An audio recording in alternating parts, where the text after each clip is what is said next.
Assalamu alaikum қадірдан көрерменлер. Бүгін эфирда Қазақстан ұйғырлары каналы. Біздің ижади командамыз сілеріне қошал қылышы мәқсіде тынмай ішлеп келмекте. Бүгін бізде премьера, еңім программа аш болсын. Біз өзіміздің тағамларымызны әнәневи түрде ясаш үшін ұйғырлар арасында кең танылған Өргілей кафесіға келіп отырмыз.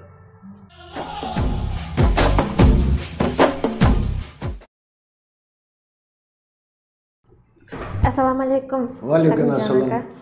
Бүгін сізге мехманға кеп отырмыз. Өзіміздің милли тағамларымыз хақыда көпірек көрерменлерімізге yetkizib, өзімізді біліп қайтay деген мақсатта шу сіздің ярдымыңызды сұрап кеп тұрмыз. Yaxşı. Xush kelibsizlar mehmonlar.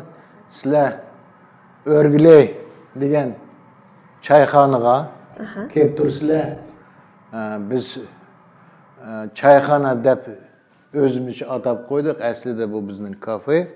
Bu kafening ishlayotganiga 20 yildak bo'ldi. Utuqliq ishlayapmiz, yomon emas. Monanda buni karantin mezgilda biroz qilinib qoldik. Hozir 20-30 odamdan ortiq odam qabul qilmaymiz. Yana shundaqlar qanday sanitarlik qoidalarni rioya qilib biz shuna qabul qilyapmiz. Shundaqla hamma narsani buni planshet umuman bizning oshxonamizda asosan birinchi navbatda Uyg'ur taomlari turdi. Har xil Uyg'ur taomlari, undan keyin Yevropa taomlari bor. Mana shu asosan ikki yo'nalishda biz ishlayapmiz. Elektronlik formatda biz andaq menyuni ruxsat qilmay zamon talabiga loyiq bundaq planshetlerimiz var. Mana planshetler orqali biz barliq zakazlarni, yani buyurtmalarni qabul qilamiz. Umuman bizda 150 ga yaqin taomlar tayyorlanadi. Keling opaq qiz, mana bizning oshxonamiz. Assalamu alaikum.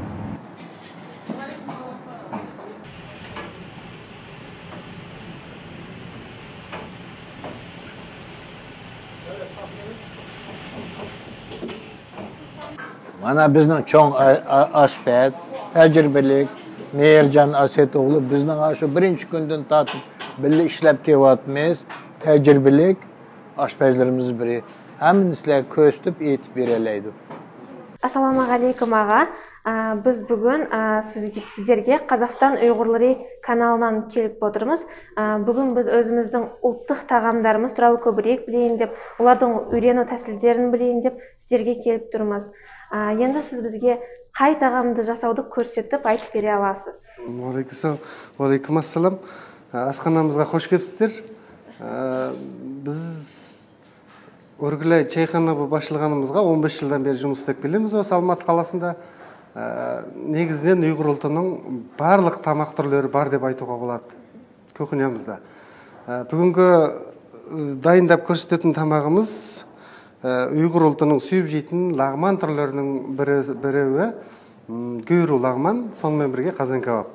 Енді біз осыны қалай жасауды бастай берейік. Қараңыздар, қазан кебабты бірінші бастаймыз.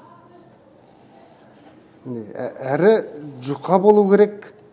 Сиыр етінің жамбас деп қоямыз. Сол жамбас етінен алып тұрап жатырмыз. Ямпашның көші башқа әзілдерге қарағанда жұмшақ болады. Андан кейін көш жықырақ болады. Ямпаш көшілерді. Қазан кебабқа тек қана тұз, кристалл, зірі бол, сол үшеу жетеді. Қазан кебабтың еті дайын болды. Біз енді гүйру лағманды дайындауды бастаймыз. Ең алдымен еттен бастаймыз. Қараңыздар. Еттің бағана қазан кебаб сияқты жамбас етінен алдық. Оның жамбас етті турағанда да қалың жұқалығы бірдей болу керек бір. Екіншісі мариноват дейді ғой, сол ана етті араластырғанда, сосын майға салғанда біркелкі пісетіндей етіп дайындау керек та, соған қаратай турау керек, еттің қалың жұқалығын бірдей турау керек. Көкөністерден ең алдыменен бәйсай дейді ғой, 40 қабат деп жатады. Негізі суар жақта бәйсай деп айтады бұны. Жапырақтарын негізгі алып тастаған дұрыс болады. Оны да турағанда да майға түскен кезде біркелкі пісетіндей етіп турау керек. 4 бұрыш формасына келтіріп, жаңаға тураған етіңіздің формасына келтіріп турау керек. Негізі Шығыс Түркістан жерінде менің білуімше бір лағманның түрінің өзінен 40-қа жуық бар деп естігем. Енді сельдерей дейді ғой. Бұны да жаңаға тез пісетіндей етіп, жаңағы еттің формасына келтіріңкіреп тұруға болады. Енді баклажан. Баклажанды да жаңағы еттің формасына келтіру керек, міндетті түрде. Менің білуімше, негізі ұйғыр ұлтының асханасы лағмандармен ерекшеленеді деп ойлаймын. Өйткені қазақтардың асханасында негізі бешбармақ дейміз ғой енді, бешбармақпенен ерекшеленіп тұрамыз қазақ ұлтының өкілдері, мысалы. Ұйғырларда көбінесе осы манта, лағманның түрлерін чөшіре деп жатады, пелмен деп қояды. Осы нанның неше түрлерін пісіреді. Енді пияз.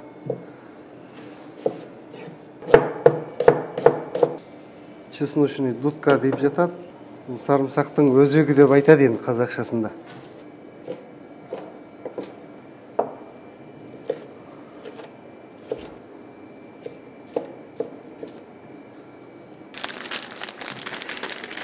Енді біз жәнегі қазан кебаптың еті менен құйрық лағманның еттерін араластыруды бастаймыз. Араластырған кезде крахмал мен жұмыртқа екеуімен араластырамыз. 15 минутқа жетер-жетпейтін уақыт болса бола береді, ештеңе етпейді. Жайлап, толық жеткізіп бәріне жұмыртқамен араластырамыз. Бұл крахмал негізі етті әрі жұмсартады, әрі көлемін үлкейтіп тұрады бұл майға түскен кезінде. Сонда ерекшелігі бар. Енді құйрық лағманы мариноват. Жаңа қазан кебапқа қарағанда бұның крахмалы кішкене аздау болады. Болды. Қазір біз барлық заготовкаларын дайындап болдық. Енді қуыруды көрсетсек болады. Қазан басына жүріңіздер енді. Енді біз жаңағы дайындаған қазан кебаптың қуырып көрсетеміз. Қазан кішкене қызғаны дұрыс.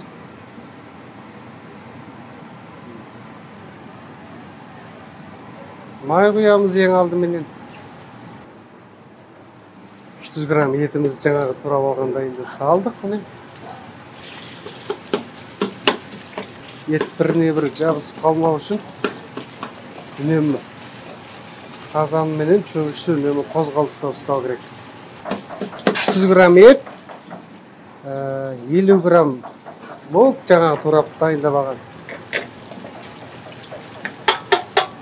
Содан кейін тұз, кристалл и чеснок.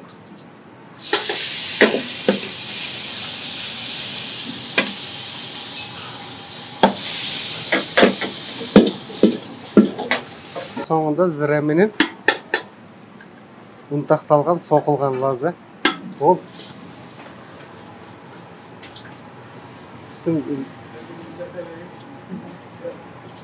қазан кебабымыз дайын болды.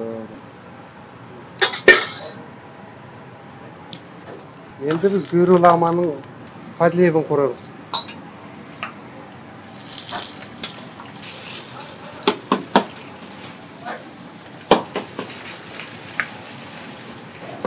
Жаңағы турап алған баклажанымыз бар. Баклажан, сельдерей, чесночная грудка и бәсей.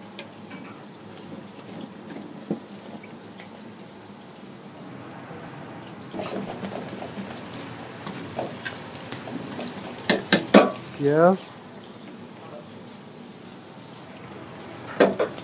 перец,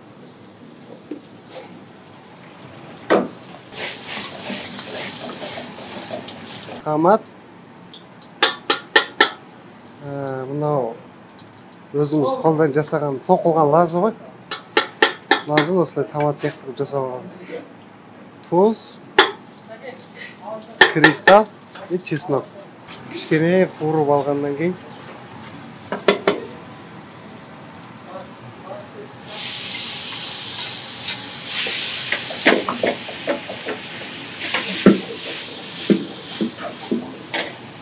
содан кейін аз мөлшерде су,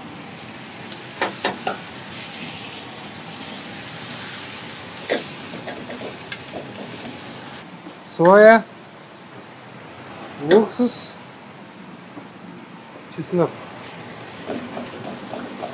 Бұл енді пәндеміз дайын. Енді теста.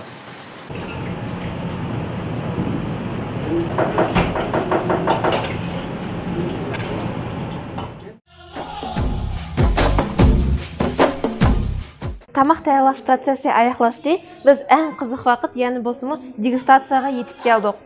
Мейіржан ака? Қазан кавамызды, сосын құйрылағанымызды дайындадық. Енді негізі бұл Шығыс Түркістан жерінде тамақтың көбі мынандай 2 тал. Шөке деп аталады жақта. Осы шөкемен жеген дұрыс болар еді негізі. Велкамен де жеуге болады, шөкемен де жеуге де болады. Сол, астарыңыз дәмді болсын міне. Қылған тағамымыз нахайты дәмдік бопты. Рахмет Мейіржан ака. Сіздің әмгегіңізге чоң рахмет. Сізге ішлеріңізді тұтықлан тілейміз. Бізге ярдәмдәшкеніңіз үшін, бізні өзіміздің милли ашханымыз білән якындан тоныштырғаныңыз үшін сізге мың рахмет, көп рахмет. Сіздерге де рахмет келгендеріңізге. Көп кеп тұрыңыздар, қонақ болды. Қарсы аламыз. Дорогие зрители, благодарим вас за внимание. С вами был канал Казахстан Уйгурлары с программой Аш Болсун и его ведущая Шахниза Азизқызы. Еще раз благодарим Чайхану Өргілей за теплый прием.